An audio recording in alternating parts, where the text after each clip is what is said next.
Jose. Kami ay pupunta sa Lakawon, sa Cadiz. Cadiz. See ya! Okay, day 2, papunta kami ngayon ng Cadiz. At sana maganda yung mapuntahan naming area doon. Okay? Sama-sama tayo. From Ceres North Bus Terminal, sumakay kami ng bus papuntang Cadiz. Bali ang bababaan namin ay mismo dun sa may Burgos. Sinabi na rin namin sa konduktor na sa Lakawon kami pupunta para makasigurado. Kung ordinary bus, 115, kung aircon naman is 127 na pamasahe. Halos nasa isang oras din yung biyahe from North Bus Terminal to Burgos. From Burgos, another 10 minutes ride ng tricycle papuntang Cadiz Port at 120 ang binayad namin. Pagdating namin sa Cadiz Port, pumunta kaagad kami sa ticketing office para magbayad at mag-register. Ang rate nila dito para sa Lakawon Island ay 650 per head. Inclusion na dun sa 650 ang entrance fee, terminal fee, regular boat ride, back and forth, cottage, tsaka yung access nila dun sa Tawihi or yung floating bar nila. Medyo naghintay din kami dito ng konti bago makabiyahe papuntang Lakawon Island. Kailangan muna kasing mapuno yung bangka bago siya bumiyahe. Bali ang capacity ng bangka is nasa 25 packs. Asa 15 to 20 minutes din yung boat ride pero hindi rin namin napansin na ganun katagal dahil nga medyo excited at saka maganda rin yung view na nakikita namin. Nataon pa na medyo maalon yung biyahe namin papuntang Lakawon pero nakakatuwa para kang sumasakay sa ride sa amusement park. Pagdating sa drop-off dito sa may Lakawon Island, nakakita kami ng magandang spot para mag-picture-picture pero hinintay muna namin na makapasok muna or mawala muna yung ibang guest para masolo namin yung area para makakuha ng mga magagandang pictures.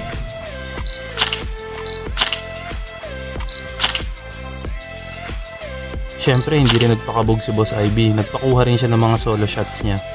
Papunta pa lang sa isla ay kitang kita na ang ganda ng view at ang puti ng buhangin. Finally, nag-start na kami i-enjoy itong Lakawon. Para makapunta dito sa Lakawon, kung manggagaling kayo dapat pumunta kayo sa North Ceres bus terminal. So from there, sasakay kayo ng bus. Ayun, yung nakalagay dun sa signboard is San Carlos, or much better kung magtatanong kayo dun sa mga driver or conductor kung saan yung pwede yung sakyan papuntang Cadiz. I-instruct naman kayo, sasabihin naman nila kung paano kayo makakapunta doon. So from there, ang fare nung bus, ang sinakyan namin bus is ordinary, 115 yung ordinary. It takes us 1 hour na biyahe. Pero may other option din naman is yung aircon na bus. I don't know kung magkano pero yung sa chinek namin is nasa 200 siya. Pero last year pa kasi yun, hindi ko alam kung magkano na ngayon. Tapos pagbaba nyo ng bus, ibababa nila kayo dun sa Burgos. Pag nyo sa Burgos, meron dun mga jeep. May mga jeep na pwede ninyong sakyan, which is 30 pesos each yung bayad dun sa tricycle. Ang alam ko yata almost 8 minutes, siguro mga 5 to 10 minutes yung biyahe papunta sa port, papunta dito sa sa Lakawon. Pag nandito na kayo sa port papuntang Lakawon, pupunta lang kayo sa ticketing office nila, tapos may pila pero hindi naman gano'ng kahabang pila nung pumunta kami. Doon kayo magbabayad, tapos ang payment is 650. Inclusion ng 650 is yung terminal fee, cottage, access dun sa floating bar nila, at saka yung back and forth ng boat papunta dito sa Lakawon Island. May mga ibang access din naman. Kung halimbawa nagmamadali kayo, meron silang mga ino-offer na parang pa-private dun sa boat. Lagay ko na lang dito kung ano yung mga rates nila para at least you do have an idea. Tapos kami, we've decided na magdala rin ng food namin galing dun sa labas papunta rito sa island. Una-una kasi mas makakatipid ka. Pangalawa, mas mapipili mo kung ano gusto mong kainin kasi dito may ino-offer naman sila. They do have their own restaurant here sa island, pero syempre kapag may mga nakita na kayo sa labas para makatipid din kayo, I suggest na bumili kayo. Pero wala namang problema kung kakain kayo dito ng may dala-dala kayong food outside. They don't have pork cage para dun. Bali sa ngayon, enjoy muna namin tong Lakawon Island, tapos mamaya punta kami dun sa ibang area na bibisitahin namin dun sa Bohol. Kahit pa, niluto pa.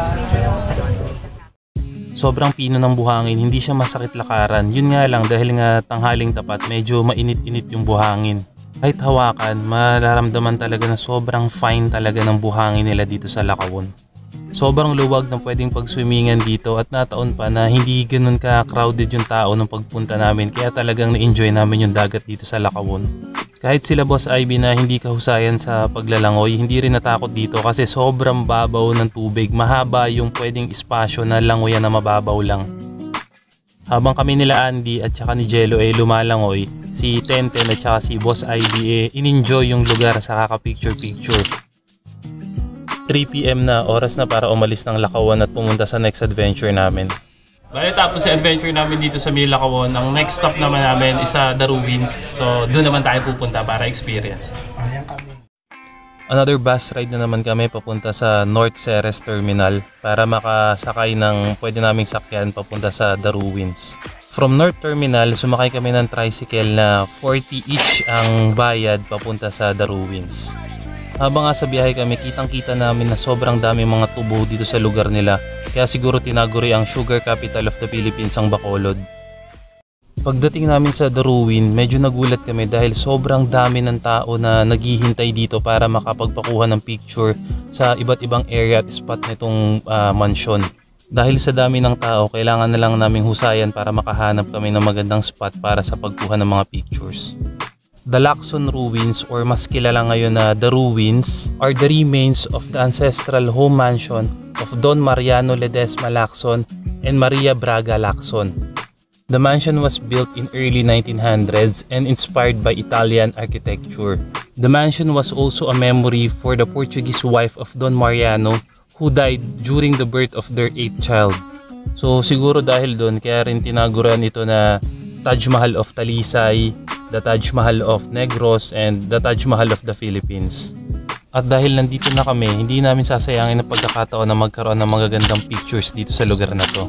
Para pala sa entrance, meron sila dito na 150 para sa adult, 100 sa senior at saka PWD, and 80 pesos para sa mga estudyante. Kung gusto nyo naman ng pampasalubong or ng souvenir, meron din silang souvenir shop dito sa loob ng The Ruins. Pagkatapos ng maghapong nakakapagod na galaan, pumunta uli kami sa Manukan Country para subukan naman ang Nenas Bets. Shoutout nga rin pala kay Lynn V. Medina. Ito na yung part 2. Sana ma-enjoy mo. So day to dinner namin. Dahil nga kahapon, yung dinner namin dun sa may Aidas, dito pa rin kami sa Manukan Country. Pero itatry naman namin itong dito sa Nenas Bets. So kung ano bang dito inasal, kasi halos pag pumunta talaga kayo dito sa Manukan Country, puro inasalan. Pero halos sa mga napapanood namin or sa mga nakikita namin, madalas sa pinagkata si Aida, ito si Nenas Bets. So ito yung chicken nila. Kaya maganda yun, tanggalin lagi sa stick para mas madaling kainin. Tapos syempre lagi ka magkakamay. Pag dito rin kayo, pwede rin kayo umorder ng talaba. Halos marami rin order ng talaba nila dito. So pagdating doon sa chicken, textures wise, halos same sila ni Nenas. Ayun, juicy yung loob.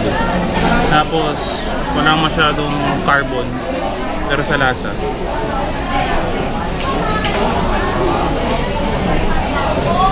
lasang manok pa rin, inusal pa rin siya. Pero pagdating sa umami, mas maano umami nito compared sa kahapon na kinain namin. Tapos mas medyo mahal sila ng 5 pesos dito compared dun kay Aidas. Kasi sa Aidas 105, dito 110. Pero dito may in-offer naman silang only rice kung pagka malakas kayo kumain. Pwede yung i-avail only rice nila. Rice parehas ang ng presyo, 25. Feeling ko nga magkakaroon na kami ng pakpak sa kakain ng puro inasal dito. Masusod na araw pa. Sayang nga yan. Ang hinahanap talaga namin is kansi. Kaso yung kansi nila dito is not available. Baka by tomorrow, maghanap kami na mapagsusubukan namin na kansi. Pag talaga dinner time, hindi masyadong marami ang tao dito sa Manukan Country. Tsaka kung halimbawa nga, marami doon sa napili nyo, pwede kayong pumunta sa iba pang kainan ng inasal. Size-wise ng manok, malaki rin yung manok nila rito. Tapos, malasa siya, talaga, nararamdaman mo yung umami niya. So yun, kung maliligaw kayo sa sa Manukan Country, kahit nandun sa mga inasalan dito, halos magkakaparehasan sila ng lasa. Pero enjoy muna namin dinner namin dito kasi medyo pagod dun sa kakalangoy kanina. Tingnan natin mamaya kung makakapaghala pa kami para makapag-ikot-ikot ng gabi dito sa city. Pabalik na kami sa namin, tinutuluyan na hotel. At doon natatapos yung day 2 nung adventure namin dito sa Bacolod. By tomorrow, another adventure, pero hindi na katulad kanina na sobrang pagod yung ginawa namin. Ngayon, bukas na lang, pahipahinga, ikot-ikot and church. Okay?